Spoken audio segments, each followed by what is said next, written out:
You're listening to The Money Hour with your host, Tina Mitchell. Sponsored by Absolute Mortgage, a division of Pinnacle Capital Mortgage Corporation. Now, in the studio, local mortgage and finance expert, Tina Mitchell. Welcome back to the Money Hour with your host and mortgage expert, Tina Mitchell, right here on 1150 AM KKNW, the Saturday, April 16th show. I bring into studio each week the best of the best experts in all arenas regarding your money right here in our local market.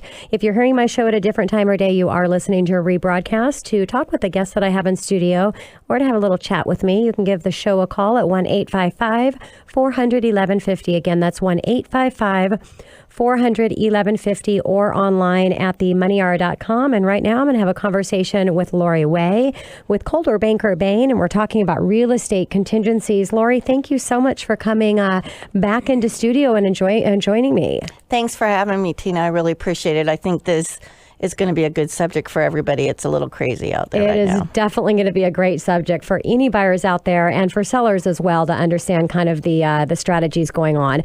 And a little bit about Laurie. In her 20th year of real estate in the Greater Puget Sound area, Assistant Principal Managing Broker for Coldwell Banker Bain Lake Union office, and is a Preview's International Property Specialist. Laurie has been awarded President's Circle Award for being in the top 2% of Coldwell Banker Bain agents internationally. Quite a recognition, Laurie. She does a lot of business in our local market here. She loves to work with first-time home buyers as well as market luxury waterfront homes, so you can tell she does a little bit of everything. And Laurie, I'm just really excited about our topic here because as I talked in Money Chat, the craziness. Now, you know more than that because you're out in the world every day, day in and day out, dealing with this. And you came up with a great topic to share with our listeners, which is real estate contingencies. So when purchasing a home, you've got your purchase and sale agreements been signed between the buyer and the seller, and there are contingencies in the contract that specifies cases that you can exit out, and these are contingencies. Can you talk a little bit about the benefit for the buyer with these contingencies? Well, the benefit for the buyer is one that's usually taking the risk when purchasing a property. So these conditions, it could be depending on what the condition or contingency is, it allows them to be able to get out of the contract and be able to obtain a refund on their earnest money. If they waive or have no conditions, they lose that right. And almost in every single contingency, the last sentence is, and you will not be able to get your earnest money back. So you have to be really careful about what contingencies you waive. So for instance, because it's so crazy out there and we're getting 3, 5, 10, 22 offers on a home, depending on what area it is. I mean, 20 is almost getting to be normal now. It's really, really nuts. So people, buyers are starting to get a little too excited and starting to waive things. And I just think it's really important for people to know what the actual risk is in waiving or not having certain contingencies in their offer. So Laurie, we're going to get into the contingencies and break these down, but when it comes to earnest money, which you mentioned, that money that's sitting in an escrow account, a trust account, which is money of good faith deposit to the seller to ensure the buyer is going to actually move forward, and if they're waiving their contingencies, that earnest money is at risk. What about increasing that earnest money? Does that have any impact in giving a higher earnest money and being able to hold on some of these contingencies, or does that strategy not work? Well, it obviously depends upon the seller and the listing agent and what the situation, each individual situation is. But you can, in order to seem stronger on an offer, you can offer, usually it's between 3 and 5%. Now that's in the more urban areas. As you start to get farther out, it can get even down to $1,000, but it's normally 3 to 5%. If you put down 5% and the other 19 offers put down 3%, the seller may see that as a strength of your financial ability to be able to close. That's what the seller and the listing agent are looking for above and beyond more money, is your ability to close. And so a 5% earnest money might indicate that you're a little bit stronger financially. Got it. So let's get into the contingencies, Laurie, and first breaking it down with the inspection contingency. Can you talk about that a little bit? Yeah, the inspection contingency is probably the one that's being most talked about right now, and there are people that are waiving their inspection contingency, and that really allows for the fact that if you give that up and you find a defect, you've bought the house. That's it. If you don't buy the house, if after you've got under mutual acceptance and it's got a cracked foundation or something major, you either buy the house as is and pay for that, or you've lost your earnest money. Which again, if it's a $500,000 home, that's $15,000. Yeah, it's crazy. Yeah. Now, what about, there's a lot of talk going on about the pre-inspections. Okay. So how do you feel about that? Yeah, pre-inspections, there's actually now two. Another one's kind of creeping up. Pre-inspections is when the buyer actually has an inspection prior to writing the offer. Currently, right now, people are putting their homes on the market and they're waiting for 5 to 7 days to review offers, so that it can expose it to the complete marketplace. Everybody has a chance. So they are taking those 5 to 7 days to have what's called pre-inspections, and that's basically an inspection prior to writing the offer, so that you can go in without an inspection contingency. And that makes it stronger to the seller, because that's one way you can't get out of the offer. So again, it all comes back to, will you be able to close, kind of a thing.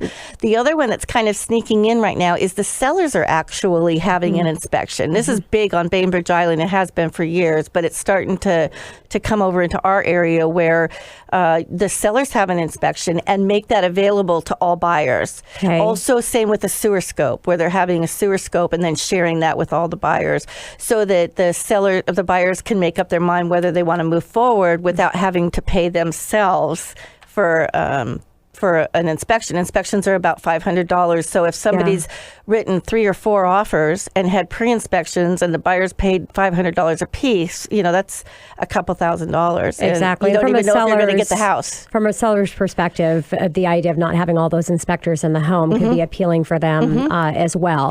So what about the appraisal? I know from being in the lending side of it, unless you're a cash buyer, you have to get that appraisal. So what are you seeing as far as the contingency for the appraisal? And how are people getting creative there, and what's the risk, Laurie? Okay, so this is a really scary one for me, and thank goodness none of my clients have wanted to do it. Getting an appraisal. So your lender sends out an independent appraiser, and that appraiser goes in and appraises it under certain rules that they have to work under. If say for instance you've bought a home for $500,000 and the appraisal comes in at $480,000, you have to, if you've waive the appraisal inspection, you have to pay that extra $20,000 as a buyer, because the lender is only going to lend against what it's appraised for, not what you bought it for. So there's a real risk there. And with people escalating, we have houses that are going for $100,000, $200,000, $300,000 over, for instance, on Queen Anne or Magnolia. And all of a sudden, that's a big, if you waive your appraisal and you've escalated that high, it may not appraise, and you either lose your earnest money, or you've got to be ready with that extra $100,000. And I've noticed, and it's hard for the appraisers. Everybody looks at the appraiser as the bad person when they don't come back with a value, and sometimes the appraisal is not, is not really fair because they're, for whatever reason, but a lot of times it would be, and it's just they're having a hard time because they can't come up with the comps to support it.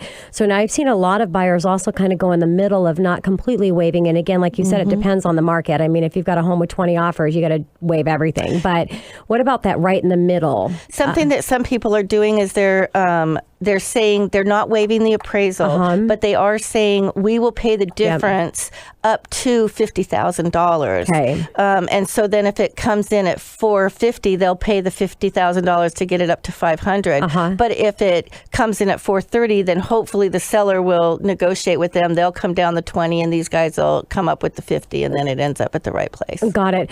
Just for any of my listeners that might be new in the process, Laurie, will you give a quick difference between the inspection and the appraisal? Yeah, and it's funny because everybody gets it confused. The inspector is somebody that usually the buyer hires, and he's specifically for them and works for them.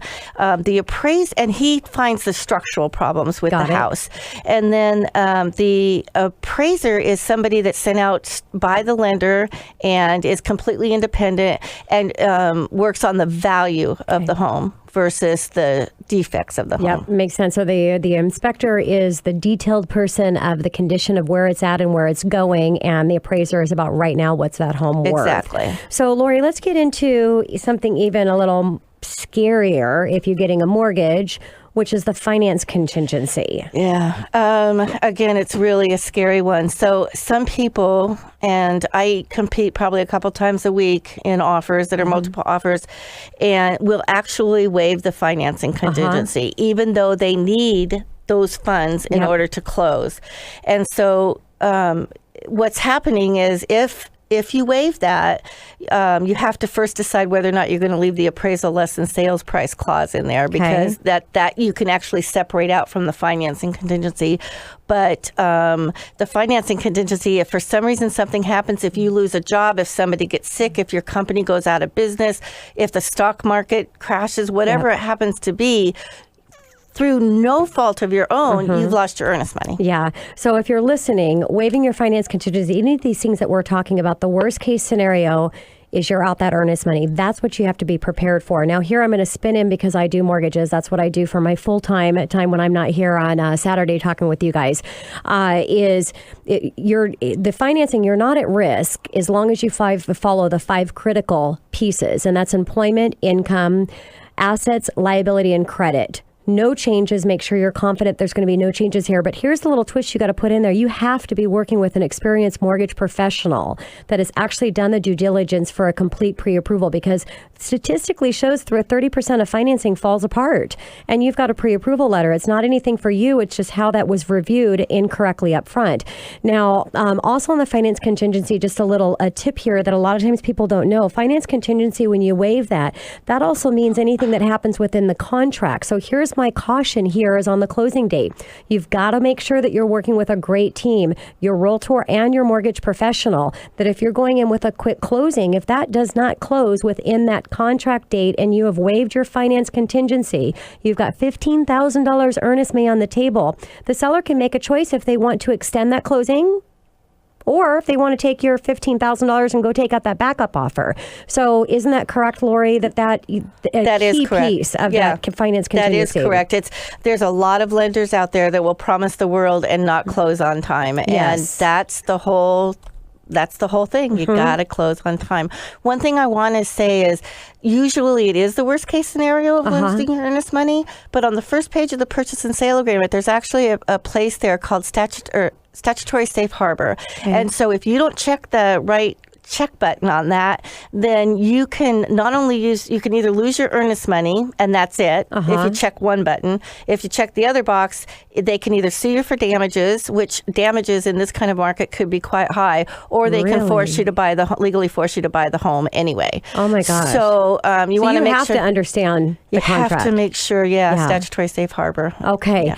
So, Laurie, let's get into the escalation clauses, or the lack of, best and final offer. Can you kind of talk about what's happening there? I love escalation clauses. So I think they're really fair for the buyer, because say you have a house for $500,000, and if they ask you just for your highest and best, which is not normal, but it does happen, then all of a sudden you have to guess at what the highest is you want to go, and then you're worrying about, is it going to appraise, because you don't know what the other buyers were offering. But if you have an escalator clause, you say, I'm going to offer $500,000 with $5,000 increments. I will pay $5,000 more than the highest offer, up to whatever your magic little number is. That's a tough one to find.